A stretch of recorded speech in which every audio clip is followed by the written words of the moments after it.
When was the first time you got an indication that Sean might decide to just no longer be the coach in New Orleans? And when was the first time you got that sense about Sean Payton, Dennis? Yeah, look, well, certainly when you're in one spot for 16 years, all good things come to an end at some point in time. So you knew there was going to be some point where Sean would decide to, move on and do something different. But it was sometime, after the season was over. I know that he, took some time, went down to Cabo, knew he was, having some thoughts there, and so I'd say it was probably, a week or two after the season before I really, knew that this was kind of a possibility. And then you chat with ownership, and then the process comes out with you being the head coach there. How much, what from your first experience, obviously,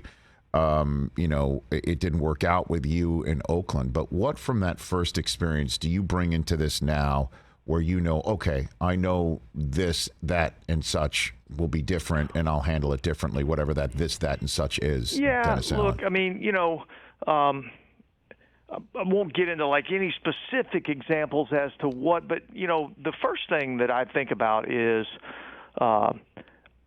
I've just been through a lot more than when I took over in Oakland. I've seen a lot more. I've experienced a lot more.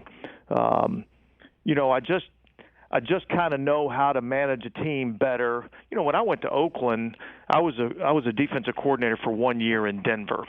And I went to Oakland in a situation where I was a first-year head coach, and Reggie was a first-year general manager, and Mark had just taken over for his father as the owner of the team. And so there was a lot of firsts that were going on at that time, and now I experienced that for 2.25 years there in Oakland, and now I come back to New Orleans, and I get a chance to sit back in New Orleans and be the defensive coordinator and watch Sean Payton work and watch how Mickey Loomis handles his business as the general manager, and I see the communication between the personnel department and the coaching staff that takes place, and so I've just seen how it really works, and so I think I'm better prepared for that.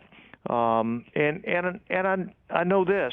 I've got more confidence in myself, and I know that I've got to do it my way, and that's the only way that you have a chance to have success and make it work. Obviously, you're elevated in an established program that you helped establish on one side of the ball. How will things look different or similarly to the Sean Payton era? I mean, it's been a while since Saints fans have had to get used to something new. How familiar might the new look like, Dennis Allen? Well, look, I think one of the first things that I wanted to do when I got the job is I wanted to keep the continuity within the organization, within the staff, and so I was able to keep Pete Carmichael on as the offensive coordinator.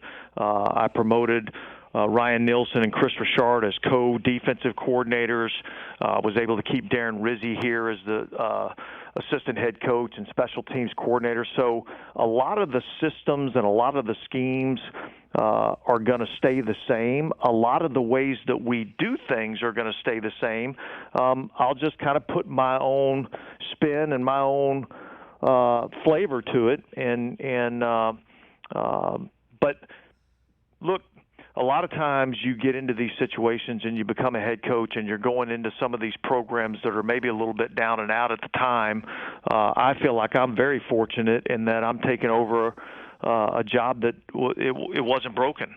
There's a lot of really good things that have been done here over the last 16 years, and a great culture has been built. And I'm just trying to really kind of keep that going and put my own little tweaks on it as we go along. Hey, you watched all the way to the end. Thanks for that. Watch more right here.